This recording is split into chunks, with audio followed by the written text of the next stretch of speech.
Carson, tell me about One Piece. Where are you at? So if I'm correct, I'm on episode 45 or 46. Okay. I can't remember specifically, but So I'm I think about you. 15. So I think last time you were on like 30 something. So you've watched I about was like on 10-ish I was episodes. on episode 30 last time, so I have Okay. gotten through 15 to 16 episodes around there. Not Okay. as much as the first time, but obviously I had a bit more time before the first episode to watch a bit Yeah. Yeah. more. Yeah. Yeah. Yeah. Um but first off, I want to start off by saying this. Last time I talked about this, I had said that, I like all these characters. Luffy's is the only backstory that we've gotten that I really don't like. Nami's character is the only one I really don't like because we don't have anything for her. And you mentioned that we were going to get a backstory.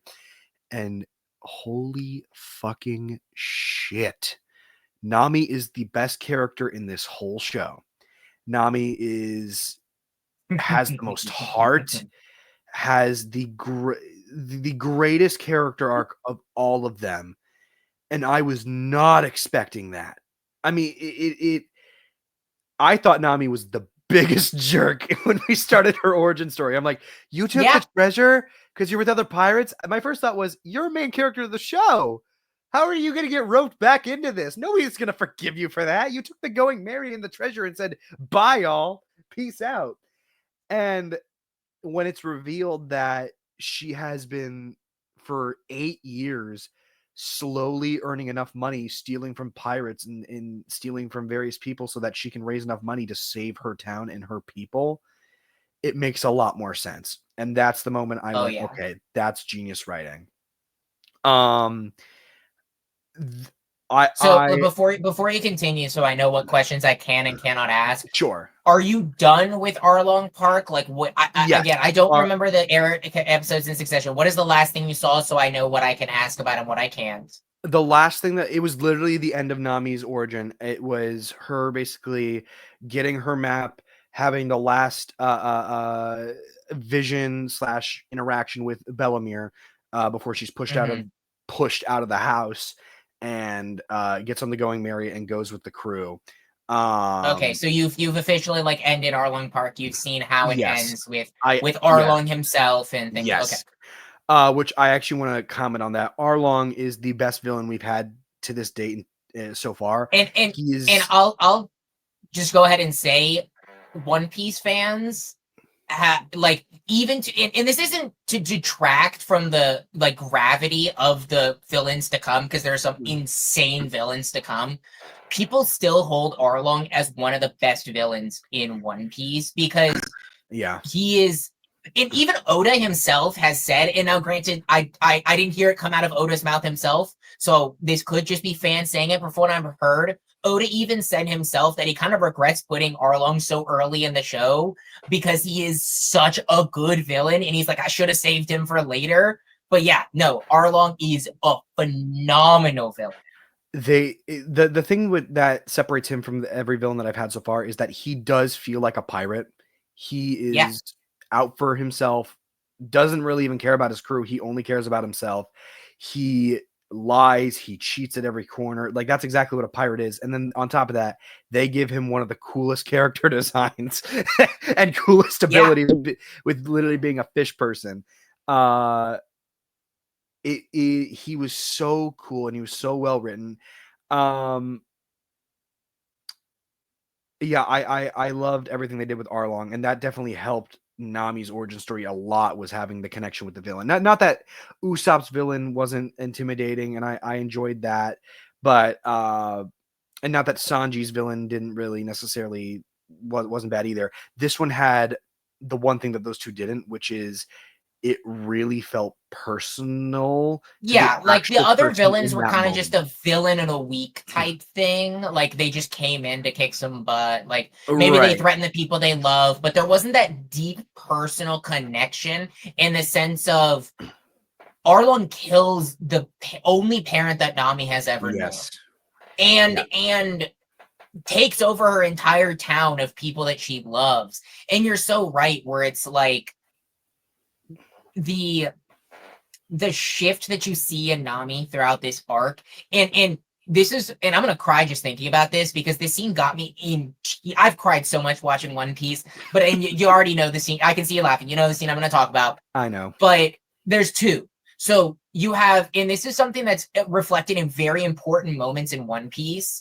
And this isn't the only time you'll see this type of scene. It is kind of a spoiler, but it's not. It's the walk up. It's the infamous One Piece walk up. It is the whole crew coming together and just walking in a line, menacingly. That scene builds up so much fucking hype, dude. But that scene, like that scene feels, it's one of the first moments where the crew, the OG crew, kind of comes together in a really big and meaningful way.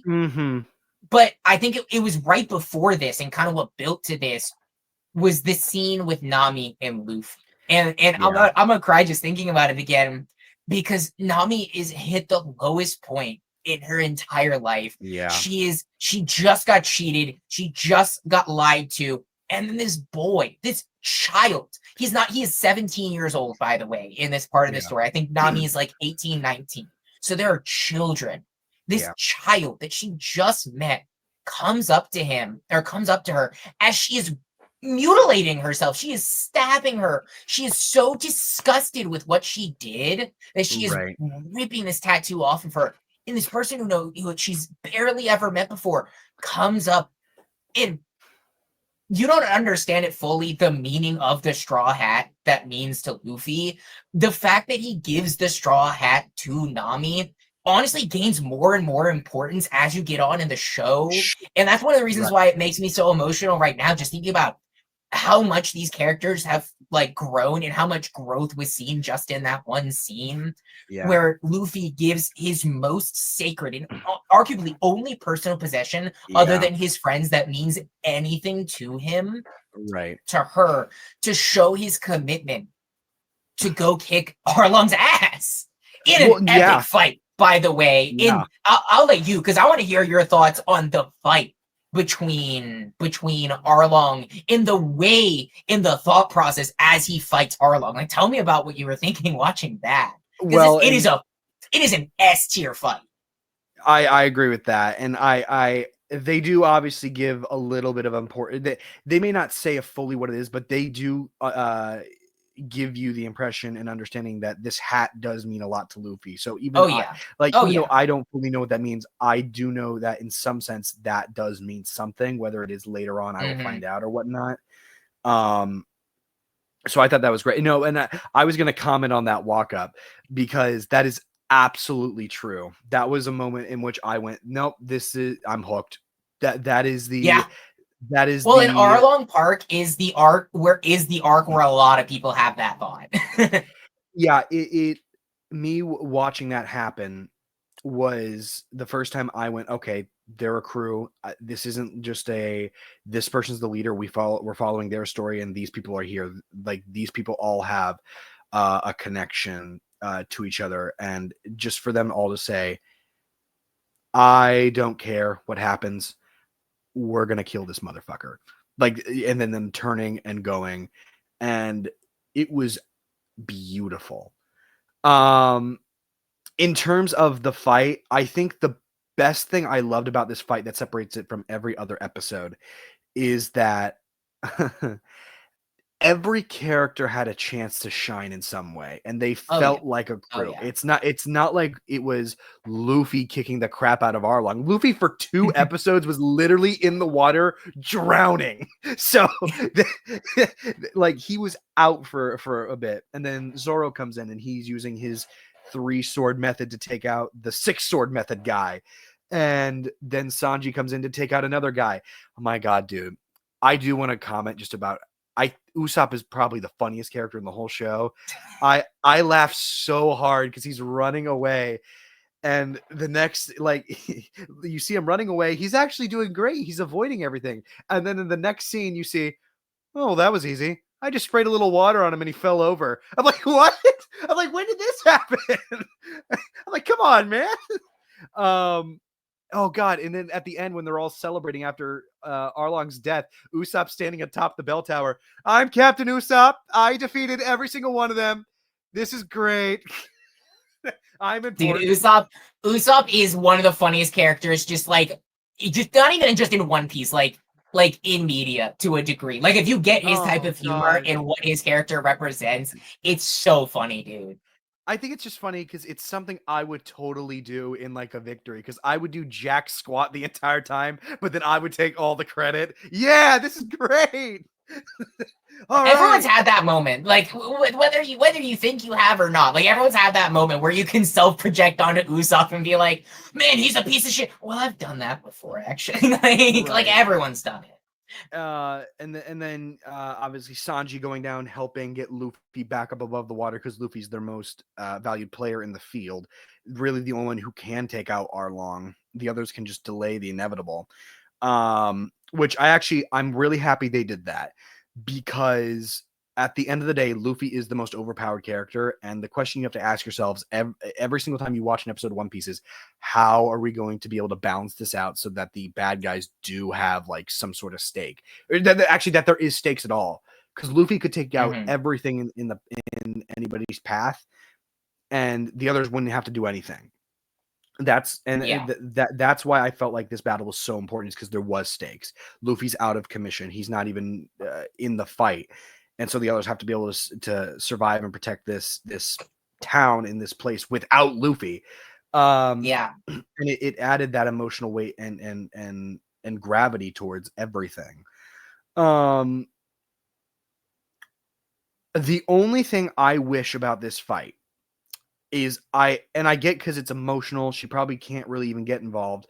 I wish Nami would have gotten more involved in the end towards the fight. I'm okay if Luffy kills Arlong, especially because that's the whole thing he set out to do. That's literally the last thing he said to Nami was, "Yeah, I'm gonna kill him. All right, let's go." Yeah, And like, I'm yeah. fine with that. But I wish there would have been more interactions between Arlong and Nami towards the end. There were, but I wish there was more. I get it. Um, I get it. just to kind of let that whole bit come to an end. Which I when you think about it, Nami's whole character arc really ends in the episode after, where it's basically her going to Bellamir's grave, going into the house that she grew up in, basically saying goodbye. That's her big like relief moment of, I am safe. Hmm. Everything is okay. And it's because of these people who I stole from and I tried to just get out of my life. They stayed, they helped me, they saved the place that I've been trying to protect this whole time. And it was extremely emotional. It was beautiful. Nami's character is the best in the whole show because of her reasoning for being a part of this crew. And again, I love Sanji, I love Usopp, I love Zoro. I'm still iffy on Luffy until I get more, but A I lot of people are do. in the beginning, I will say. He had to grow on me as well, so don't feel bad for not attaching to Luffy immediately. I Sure. will say he became one of my favorite characters, but it's a little bit more of a slow burn with Right. Luffy, so like don't feel bad on that. Well, the whole show is a slow burn. What do you mean with Luffy? The whole show is a slow burn. Yeah, It's been and, 45 episodes and now we have the whole crew together going on adventures. and I'm just gonna say, and this is where we'll have this conversation. You might need to switch to one pace once you get to a certain point because it only gets slower, unfortunately. Now, I Yeah. sat down and watched all over 1,000 episodes, filler and all. I don't necessarily want to do that to you, so there might be a time where we sit down and have a conversation and have you watch One Pace where they fix the pacing a little bit. It's a fan Sure. project, but they cut out Yeah, a yeah, bunch of yeah. that, like, why are we getting the back like this flashback for the 15th time? Like that's a Sure. problem that occurs. Well, yeah. And But I actually today before we got on, I looked ahead because I was curious. Not like the episodes and what they're about, but I looked at the episode count for each arc. I think that's what you said last week, mhm, what they were called. correct, yeah. Because I'm watching this on Netflix and I looked at the various arcs. And it's until I think it's like what the fifth to last arc that Netflix has available. They're I all didn't watch Netflix, so I relatively don't know what the Netflix. I'll check while you keep talking real quick, actually, just so I know. um yeah, until that like specific arc though, which is like one of the last few ones that they have, it's all relatively paced okay. Like it's like 10 episodes to 12 episodes. Some are 30. It's a lot smaller than what this first one is, which is 65, 67 or something. It's a lot of episodes. Yeah. And then you get to like it starts with a D. I can't remember what it is. Dressrosa. Dressrosa, thank you. Once you get to Dressrosa, it's so like that is notoriously 120. Oh my god! Yeah. It's like 120 episodes. So I'm like, that good notoriously is it seems like on Netflix. I'm surprised you know about that. It seems like on Netflix they're only up to the Alabasta arc. So you have the East Blue Saga. Wait, so March Netflix has so it only has the East Blue Saga, according to what I'm seeing. No, I'm not on Netflix. I Googled it because I don't have Netflix on my phone. Just because of that stupid password sharing thing. And I moved off my parents. But it seems like so it does have Dressrosa. Okay, so it skips around a little bit. So this is why it's good that we're keeping up every week because I want to make sure that you don't accidentally watch an arc out of order. Because I'll look into it more after the episode. But yeah.